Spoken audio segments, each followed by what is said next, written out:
ayudamos en todo tiempo, en toda circunstancia. Y este domingo 24 de enero del año 2021, les traigo un mensaje que se llama No tengas miedo. No tengas miedo, mi hermano, mi hermana. Y vamos a tener nuestras Biblias listas en Mateo 14. Mateo, el primer evangelio, el primer libro del Nuevo Testamento. Y estamos ya a la mitad, completando ya la mitad del libro de Mateo. Y nosotros empezamos el año pasado, en enero, con Mateo. Así que nos está tomando bastante tiempo, posiblemente nos tome un año más terminar el libro de Mateo. Mateo 14, versos 22 al 33, ténganlo listo. Y quiero empezar contándoles un poquito acerca de mí.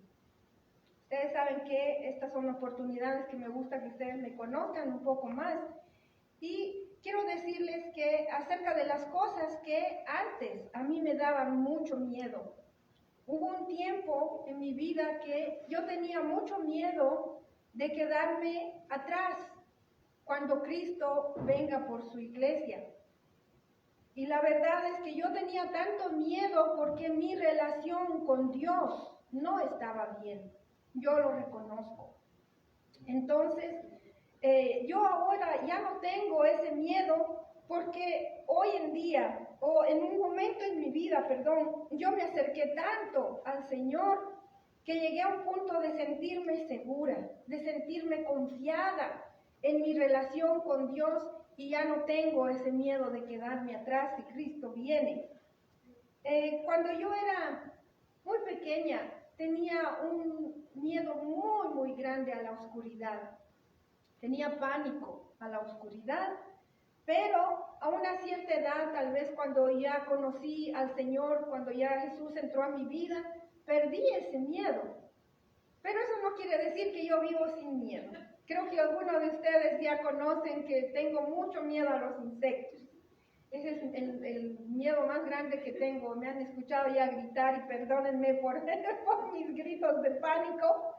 Pero otro miedo que tengo es, tengo miedo de caerme. Y la otra noche me caí, me golpeé un poquito el brazo, pero no me hice nada, estoy bien. Y eso me alivió un poco ese miedo que tengo de caerme, así que ya mi miedo no es tan grande. Pero el último miedo que tengo, que no es tampoco así paralizante, tengo miedo a las alturas. No me gusta subir ni al segundo piso, no me gusta subir las escaleras, pero sí lo hago. Subí, lo más alto que he estado fue en Chicago, piso 101, 102, algo así. No me acuerdo cómo se llama esa torre. Y en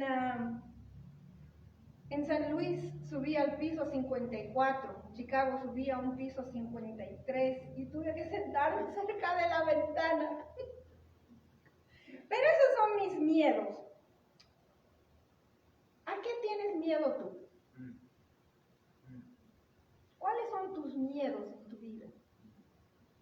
¿Tienes miedo de perder el trabajo? En este tiempo hay muchas personas que tienen ese miedo. ¿Tienes miedo de que tu hogar un día se destruya? En este momento hay muchos conflictos financieros, emocionales, que está llevando a la destrucción de muchos hogares. ¿Tienes miedo del coronavirus?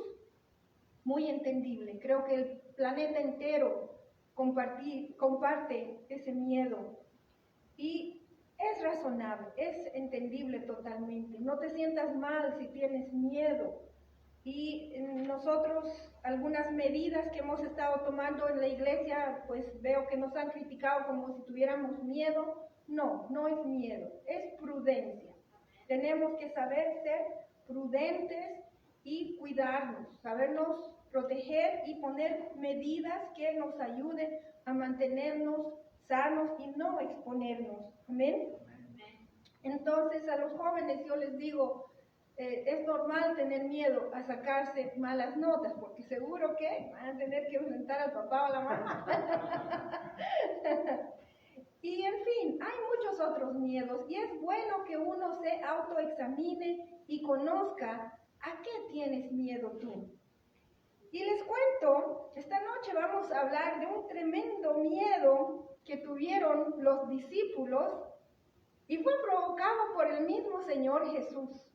Jesús asustó a sus discípulos un día, pero también fue Jesús que los calmó, los tranquilizó. Amén. Y les voy a contar, vamos a empezar nada más leyendo Mateo 14, los versos 22 al 25.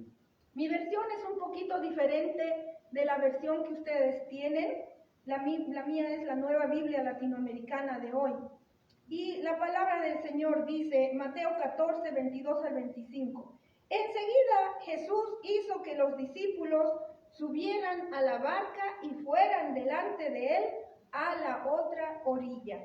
En otras palabras, tenían que cruzar todo un lago mientras él despedía a la multitud. Después de despedir a la multitud, subió al monte a solas para orar y al anochecer estaba allí solo. Pero la barca ya estaba muy lejos de tierra y era azotada por las olas porque el viento era contrario. Entre las 3 y 6 de la mañana, Jesús vino a ellos andando sobre el mar. Interesante, ¿no? Y recordemos que la semana anterior hablamos acerca de este hermoso milagro que Jesucristo hizo de alimentar a más de 5,000 personas. La Biblia solo dice de 5,000 hombres, pero obviamente eran muchas más. Y esto ocurrió al atardecer de ese día. Y después Jesús les manda a los discípulos que se vayan al otro lado del mar de Galilea. Y lo interesante es pensar en cuántas horas se pasaron los discípulos remando, tratando de llegar a la otra orilla, haciendo cálculos, y aquí entran las matemáticas, ¿ok?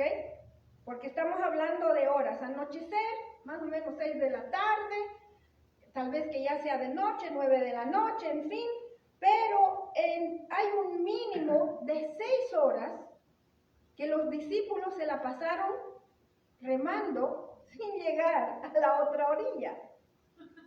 Y lo máximo que han debido de estar remando y remando fueron 9 horas. O sea, mínimo 6 a 9 horas remando y sin poder avanzar mucho. Y este lago no es tan grande como para que tarde tantas horas. Recordemos también que por lo menos 4 de sus discípulos eran pescadores de mucha experiencia y ellos sabían que no iban a tener mucho progreso si seguían yendo contra el viento. Pero la pregunta es esta: ¿por qué insistieron en seguir remando? ¿Por qué se quedaron? ¿Ah? Porque Jesús se los pidió. Exacto. Jesús les dijo, vayan al otro lado. Entonces, es en obediencia. Ellos ya habían aprendido a obedecer a Jesús. Eso es lo importante. Y ellos habían visto a Jesús hacer milagros tan maravillosos. Incluso en una ocasión, ya lo vimos en Mateo 8, que Jesús había calmado una tremenda tormenta. Habló al mar, habló al viento y todo fue hecho calma. Entonces los discípulos han debido pensar que Jesús les iba a volver a ayudar a llegar al otro lado del mar, en medio de las olas agitadas. Y una vez más decirlo, era en obediencia a Jesucristo que los discípulos en la barca estaban yendo en contra del viento. Al final de esta historia, creo que esta es una historia muy conocida, sí, Jesús les ayudó a llegar al otro lado del mar. A nosotros los creyentes, que nos llamamos ser cristianos, también nos toca obedecer a nuestro Señor Jesucristo y remar contra la corriente. Amén. Cuando el mundo y la cultura en la que vivimos está yendo hacia prácticas más promiscuas, la gente se está volviendo más descarada, estamos practicando incluso cosas que tienen que ver con el paganismo, con el ocultismo, estamos yendo hacia prácticas más indecentes y pecaminosas, pero a nosotros, los cristianos, nos toca obedecer a nuestro Señor Jesucristo y seguir contra la corriente. Y no debemos de dejarnos llevar por las corrientes del mundo que nos llevan hacia el pecado y hacia la muerte. Hermano, hermana, ¿estás dejándote arrastrar por la corriente o por las corrientes del mundo? Vamos a ver el verso 26. Como les digo, mi versión es un poquito diferente. Verso 26 dice: y los discípulos, al ver a Jesús andar sobre el mar, se turbaron y decían: ¡es un fantasma! Y de mucho miedo se pusieron a gritar. ¿Se pueden imaginar esta escena? Para empezar, yo quiero decirles que los discípulos de Jesús no creían en fantasmas. Los judíos aún hoy en día no creen en fantasmas.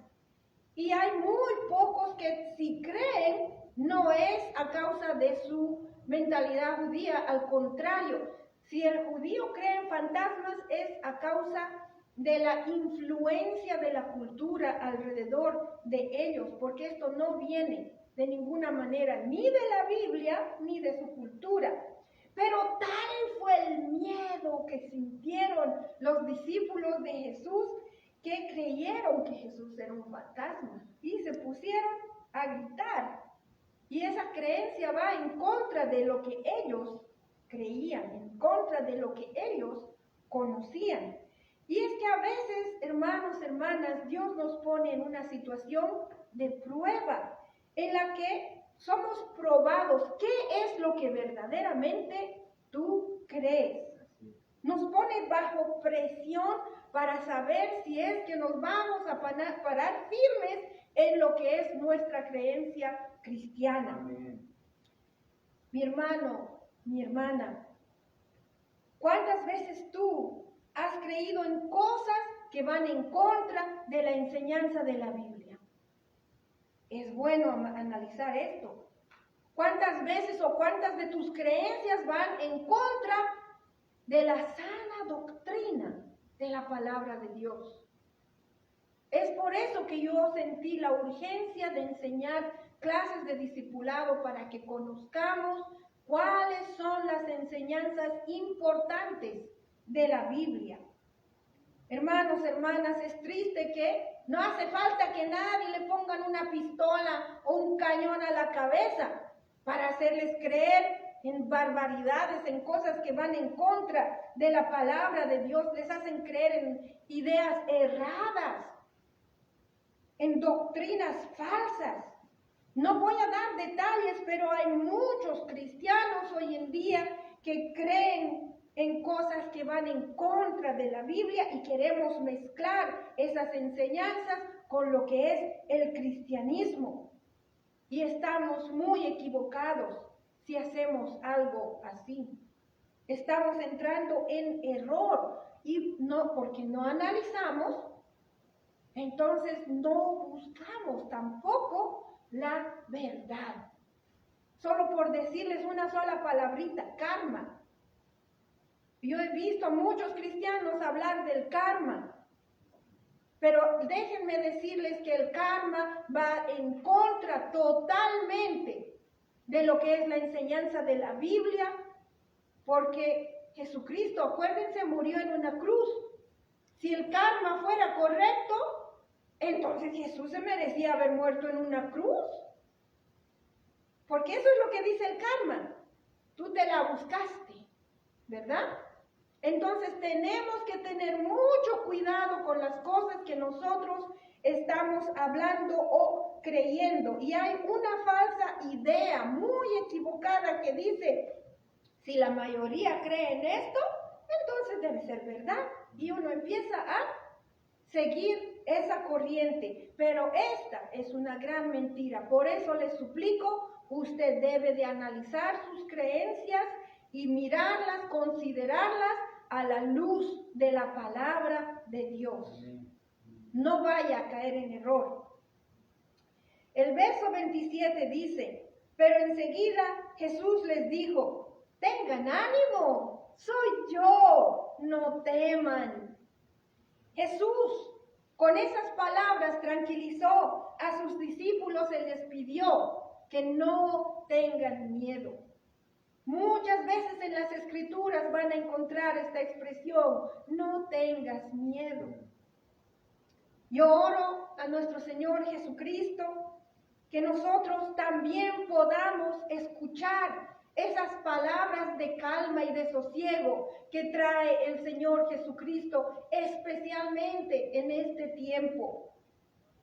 Las palabras de Jesucristo son las únicas palabras que pueden traer una paz duradera a cualquier ser humano que las escuche. Las palabras de Jesús son las únicas que nos pueden quitar el miedo por una razón y una sola, porque son verdad. Son la verdad. Es interesante considerar la actitud de Pedro en el verso 28. Pedro le respondió, Señor, si eres tú, mándame que vaya a ti sobre las aguas. Si eres tú. Después de que Jesús había hecho tantos milagros, había pasado tiempo con Pedro personalmente, pero Pedro todavía necesitaba más pruebas. Si eres tú, para convencerse de que era verdaderamente Jesús. Y mire lo que Pedro le está pidiendo a Jesús. Mándame que vaya a ti sobre las aguas. Pero hay una cosa así, algo muy bueno que decir de Pedro. Pedro quiere acercarse a Jesús. Esa es la actitud que debemos de reconocer en nuestro amado Pedro. Sin importar lo que estaba pasando en el mundo natural, sin importar que estaba yendo a romper una ley de la naturaleza. Caminar sobre el agua. ¿Ah? Y no solo eso, sino que Pedro le está diciendo que quería caminar sobre el agua cuando el agua estaba siendo abatida, bamboleada por el viento y la tormenta. Y no es solo eso. Acuérdense que es de noche, está oscuro. Pero solo porque Pedro quiere ir hacia Jesús, él le dice, si eres tú, mándame que yo salga de esta barca y camine sobre el agua hacia ti. Amén. Hacia Jesucristo, hacia el Señor, hacia su Maestro. ¿Quién se atreve a ir a Jesús cuando hay tanto peligro? ¿Quién se atrevería a acercarse a Jesús cuando hay el peligro tan grande, no solo de las aguas, sino el viento y también el hecho de que está oscuro, tenebroso, terrorífico? Pero ahí está Pedro.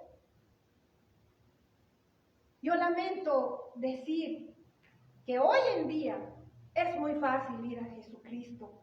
Hay libertad, tenemos prosperidad, muchos de nosotros tenemos carro, tenemos tiempo. Pero ¿qué hacemos? Nos quedamos en casa. Cuando las cosas están fáciles, cuando hay calma, cuando no cuesta nada ir a la iglesia, ni así. No hay interés. Cuando no hay necesidad espiritual ni física, ¿para qué vamos a ir a la iglesia? Ni mucho menos vamos a ir a buscar a Dios.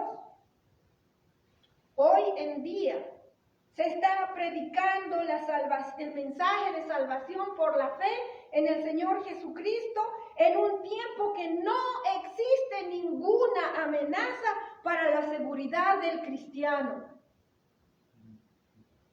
¿Me equivoco? Al menos aquí en Estados Unidos y en muchos países no existe, pero muchas personas escogen no venir, no buscar a Dios, no creer siquiera en Dios. Pero eso está a punto de cambiar a nivel mundial y debemos de estar conscientes del cambio que se nos viene encima. Este es el tiempo en que en libertad podemos buscar a Dios. Verso 29 dice: ven, le dijo Jesús, y descendiendo Pedro de la barca, caminó sobre las aguas y fue hacia Jesús. Quisiera que consideren esto. No hay ningún otro discípulo que se atrevió a decir esto a Jesús. Y yo me pregunté una cosa: ¿cómo hubieran respondido los otros discípulos, los otros 11 discípulos, si Jesús les hubiera dicho ven?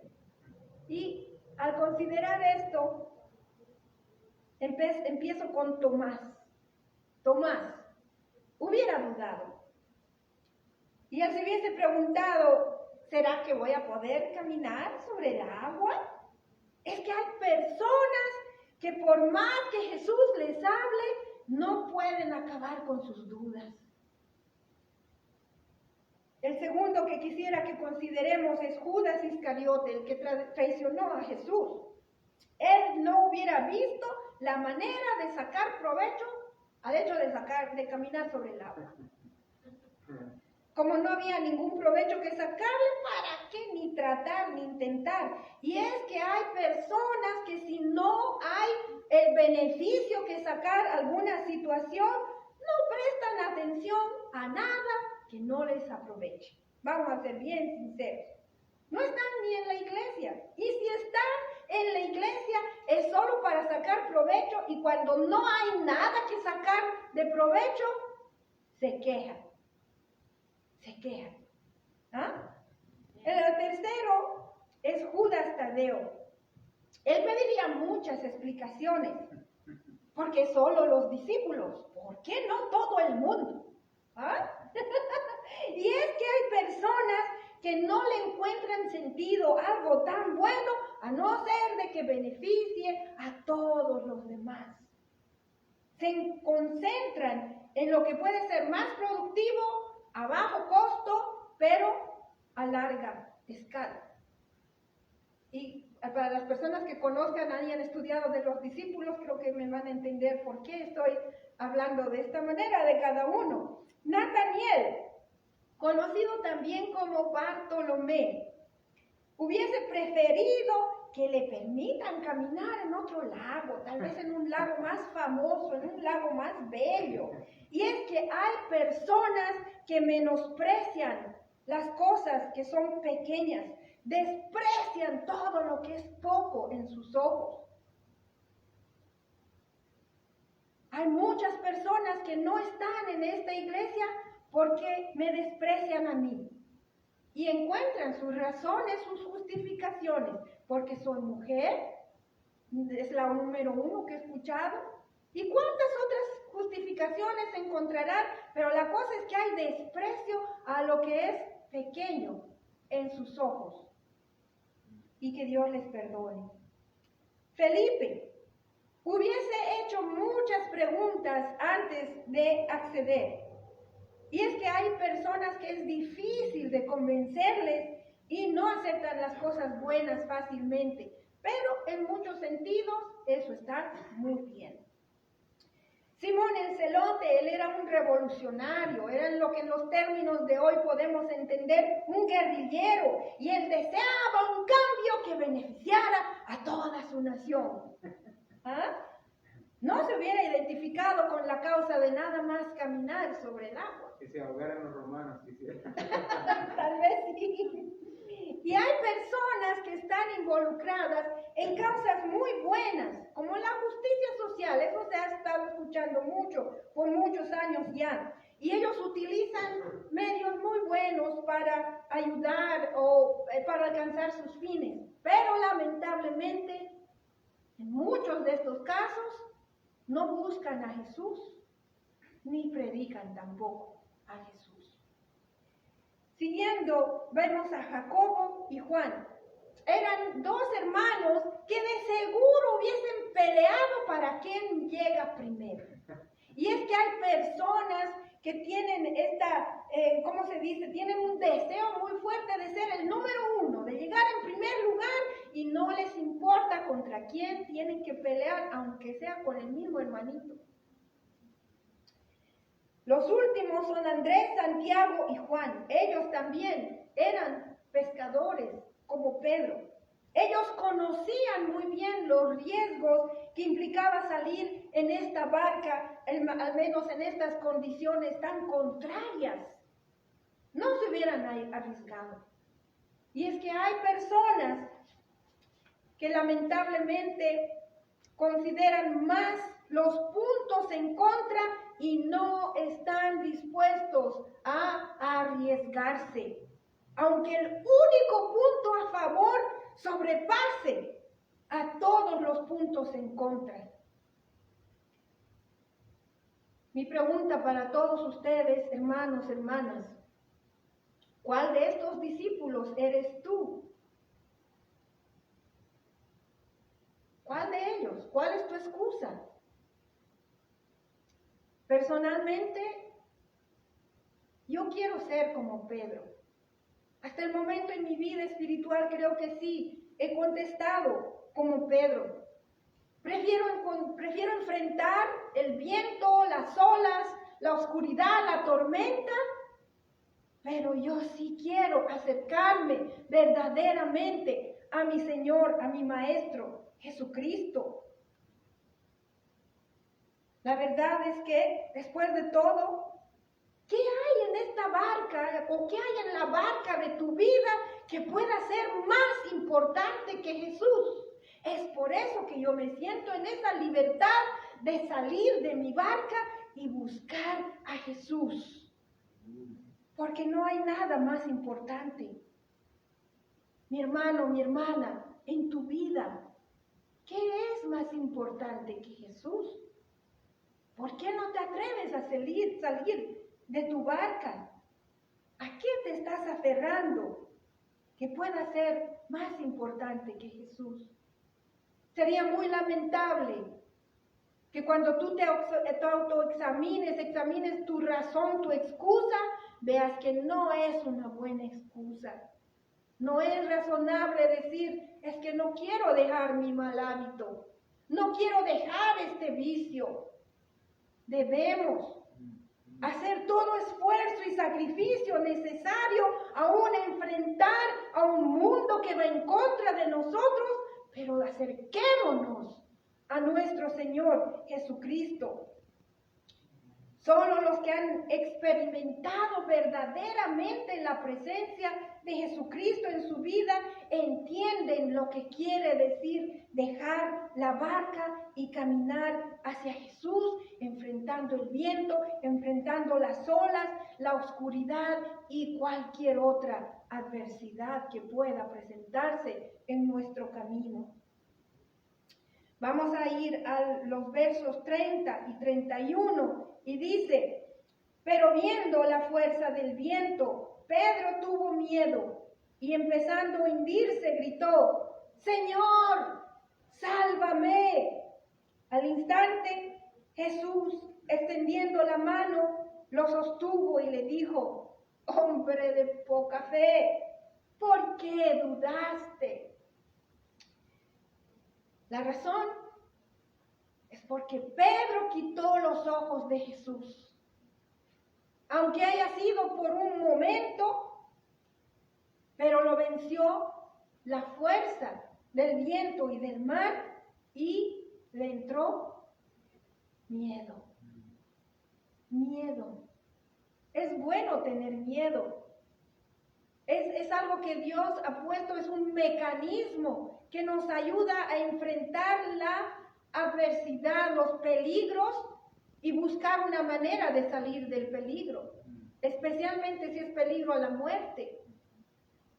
Pero cuando tenemos un miedo que nos incapacita, un miedo que nos anula, ahí sí está muy mal. Cuando tenemos miedo, es entonces que debemos de poner nuestra confianza totalmente en Jesús. Amén. No en un ser humano, Amén. no en un amuleto, no en ninguna cosa que nosotros podamos hacer. Solamente cuando ponemos nuestra confianza 100% en Jesucristo, podremos vencer el miedo. Cuando estamos nosotros respondiendo al llamado de Jesucristo, no podemos dejarnos distraer por ninguna cosa y debemos mantener nuestra mirada firme solamente en el Señor Jesucristo. Aleluya. Aleluya. No nos dejemos distraer por los problemas o por la ansiedad que la situación en el mundo pueda traer. Ahí es cuando dejamos de lado la fe y solo vemos las circunstancias y permitimos que nuestros corazones se llenen de miedo. Lo bueno para nosotros los creyentes es que sabemos dónde podemos ir, sabemos a quién podemos buscar y ese es nuestro Señor Jesucristo. Lamentablemente en el mundo hay personas que pasan por sus situaciones de angustia y dolor solos, porque no saben verdaderamente dónde pueden ir o ni siquiera a quién llamar. Pero tú, mi hermano, tú, mi hermana, sí sabes a quién debes de buscar. No te olvides que es Jesús el que te puede ayudar. Consideremos cómo responde Jesús a este momento de duda que Pedro experimentó. Jesús reprendió a Pedro. No lo juzgó, no lo avergonzó, no lo humilló delante de todos los discípulos, pero Jesús le dijo a Pedro que él no tenía fe. Hombre de poca fe. Le dijo la verdad. Pero al hacer esto, Jesús le mostró a Pedro el área en el que estaba débil. Le faltaba fe. Le preguntó por qué dudó, porque quería ayudar a Pedro a salir de ese problema de una manera constructiva. No le mostró solamente el problema y lo dejó allí, sino que le invitó a Pedro a considerar la raíz de ese problema. La falta de fe provocó la duda. Cuando nosotros caemos, debemos de considerar nuestra situación a la luz de la palabra de Dios. ¿En qué fallé? ¿Por qué caí? ¿Por qué fallé? Y Dios te va a ayudar a encontrar la raíz de ese problema y fortalecerte en esa área. Vamos a considerar esto. Cuando nuestros hermosos jóvenes van al colegio, están ahí para aprender y se equivocan. ¿Está bien que la maestra les corrija? Sí, está bien.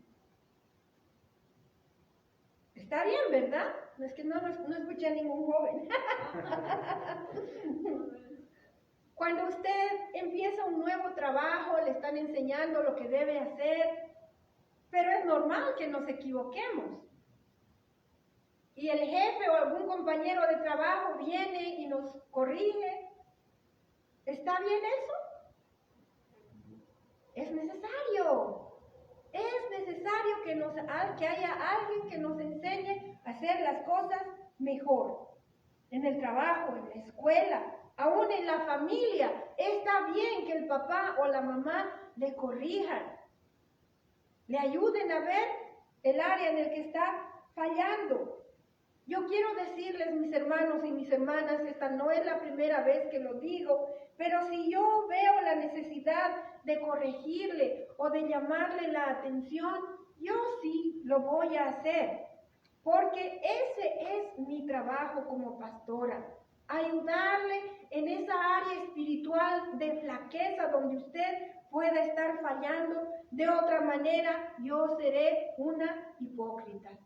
Y a mí no me gusta ser hipócrita. Yo quisiera ayudarle a usted más bien a salir de su problema y para que usted pueda continuar en su vida espiritual. Hay personas a las que me ha tocado decirles algunas palabras un poco duras. Les tuve que hablar de sus problemas de una manera que tal vez no se esperaban. Yo les agradezco a esas personas que les he hablado de esa manera y están aquí todavía, o están en los caminos del Señor todavía. Debemos de ser personas que estamos también abiertos a recibir corrección.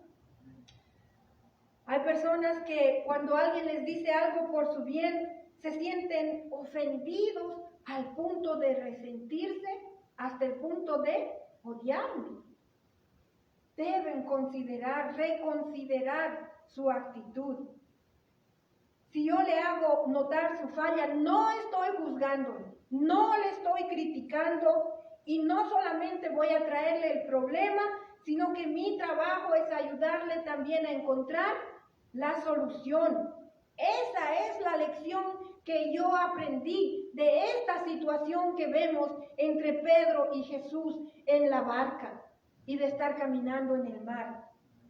Yo quiero también recordarles, este es otro pasaje muy conocido de la Biblia, otra situación que existió entre Jesús y Pedro. Pedro negó a Jesús 3 veces en un momento de terror porque habían arrestado ya al Señor Jesucristo.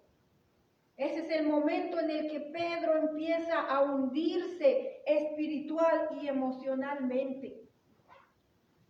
Jesús, después de haber resucitado, caminó con Pedro a la orilla del mar y Pedro fue rescatado por Jesús una vez más en esa instancia, porque Jesús lo ama a Pedro. Digo lo ama porque Pedro todavía está vivo en la presencia del Señor. Jesús no juzgó ni condenó a Pedro. Le ayudó a encontrar su error y lo restauró. Y le confirmó el llamado de cuidar al pueblo de Dios. Vamos a ver por un momento el verso 32, ya casi terminamos. Cuando ellos subieron a la barca, ¿qué pasó? El viento se calmó, pasó la tormenta, las olas estaban tranquilas, hubo calma. Y hermanos, hermanas, cuando ya estamos en esta calma, ya todo está bien, y Jesús ha contestado nuestras oraciones, y qué bueno que todo ya está bien, y ¿qué más se puede decir al respecto? Buena conclusión para la historia, ¿verdad? Llegamos a la casa, prendemos la tele o nos sentamos con los celulares y empezamos a entretenernos,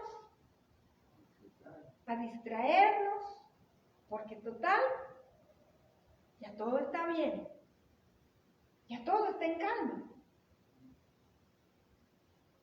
Qué equivocados estamos si pensamos que ese es el final de la historia, porque no lo es. Ese no es un buen final para lo que ha pasado en esta instancia de Pedro y Jesús. Y es que ese podría ser un buen final si pensamos que Dios es nada más como ese pequeño genio en la botellita, que la frotamos y va a salir, o de la lámpara. Entonces le decimos, quiero que me ayudes a encontrar novio, quiero que me ayudes a encontrar trabajo, quiero que me ayudes a tener dinero, quiero que me ayudes a ofrecer a mi familia lo que necesita. Y solamente es pedir, pedir, pedir. Y la lista sigue. ¿Cuántas cosas le pedimos a Dios? Y cuando logramos ya lo que le estábamos pidiendo, ahí se queda todo. Y volvemos a nuestras vidas diarias, nuestros hábitos malos, nuestro cristianismo tibio, nuestras vidas mediocres que no están influyendo ni beneficiando a nadie. a pesar de que Dios nos ha ayudado a llegar a este momento, nos seguimos quejando. Todo es queja. Sepan mis hermanos, hermanas, que la queja hizo que el pueblo de Dios fuera castigado con serpientes venenosas dentro del campamento de Israel, y muchos israelitas murieron. La queja es la expresión más clara de la falta de fe. Y la queja lleva a la muerte espiritual de muchas personas. Está bien que usted venga a quejarse conmigo, pero no se estén quejando entre ustedes, porque eso trae desaliento, eso trae que una persona pierda incluso su fe. Y estamos fallándole a Dios cuando somos quejones y no somos agradecidos. Vamos a ver en cambio cómo reaccionaron los discípulos ante estos eventos que acabamos de leer. El verso 33, y con esto ya vamos a concluir. Entonces los que estaban en la barca lo adoraron diciendo: en verdad eres Hijo de Dios. Amén. Cuando Dios se mueve en tu vida, cuando Dios hace algo especial, por más pequeñito que sea, eso es como debemos de responder a Dios. Esta es la actitud correcta hacia la bondad de nuestro Señor Jesucristo. Adoración, pero no de la manera que yo quiera. No cuando yo quiera. Ahí empezamos otra vez a equivocarnos y pensamos que voy a adorar a Dios porque yo quiero, cuando yo quiero y como yo quiero. Las canciones, la música que escuchamos, sí, es muy linda, pero esa no es la única manera de alabar a Dios. Usted debe de utilizar sus propias palabras para alabarlo y bendecir a Dios. Amén. Voy a concluir con Juan 4, versos 23 y versos 24. Pero llega la hora, y es ahora mismo, cuando los que de verdad adoran al Padre lo harán de un modo verdadero, conforme al Espíritu de Dios. Pues el Padre quiere que así lo hagan los que lo adoran. Dios es Espíritu, y los que lo adoran deben hacerlo de un modo verdadero, conforme al Espíritu de Dios. Quiero invitarles a que tengamos un tiempo de adoración a nuestro Dios. En sus propias palabras, háblele tan fuerte como usted pueda. Adórele en este momento, dándole gracias, bendiciendo el nombre de Jesús. Reconozca usted quién es Jesús en su vida. Para los discípulos en ese momento, Jesús se convirtió en verdaderamente el Hijo del Dios viviente. ¿Quién es Jesús para usted en su vida en este momento? Ahí donde están, levanten sus manos y adoremos todos juntos a este Jesús nuestro Señor. Si gustan pararse y caminar, está muy bien. Por el momento vamos a terminar nuestra transmisión en Facebook, pero cada uno de nosotros alabemos a Jesús.